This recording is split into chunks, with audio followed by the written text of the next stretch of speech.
A man threatened to sue my husband and I because we wouldn't let him park in our driveway, so we called the police and gave him an ultimatum. Last Saturday our neighbors had a yard sale. There was a decent amount of people that stopped by and they were fine parking in my neighbor's driveway. We live on a very busy street, so parking on the road is a nuisance as there is no shoulder and people tend to drive well over the 35 miles per hour speed limit that is posted. To be clear, it is very obvious that this is our driveway on our property. We do not share an easement with the neighbors, so this person purposely pulled into our driveway because the neighbors were full of other people at their yard sale. The way he was parked completely blocked both of our cars and so if we needed to get out, we couldn't. About an hour into the sale, we noticed a car pull into our driveway. I asked my husband if he was expecting anyone and he said that he wasn't, so he went outside to see what they wanted. He saw the driver, a passenger, and two children get out of the car and walk over to the neighbor's yard sale. My husband called out to the driver of the car and told him he couldn't park there and to move his car. He told my husband that he had nowhere to park and the kids were with him and it was too dangerous to park on the street. My husband said he understood, but he needed to move the car out of our driveway. The man proceeded to argue with my husband until he finally told him to either move his car or we would call and have it towed.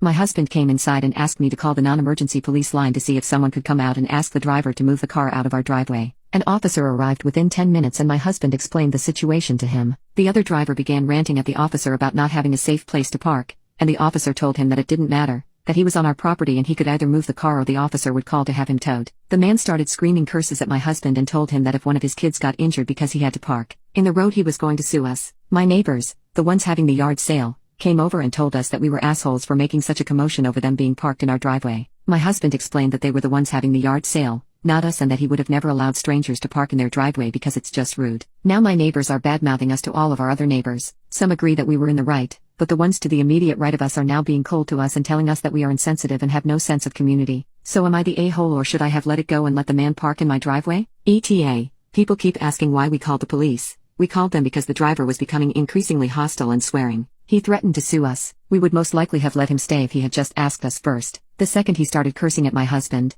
he had to leave. We did not know him, did not know what he would do or was capable of, nor did we invite him. He was there for a neighbor's yard sale that had nothing to do with our property.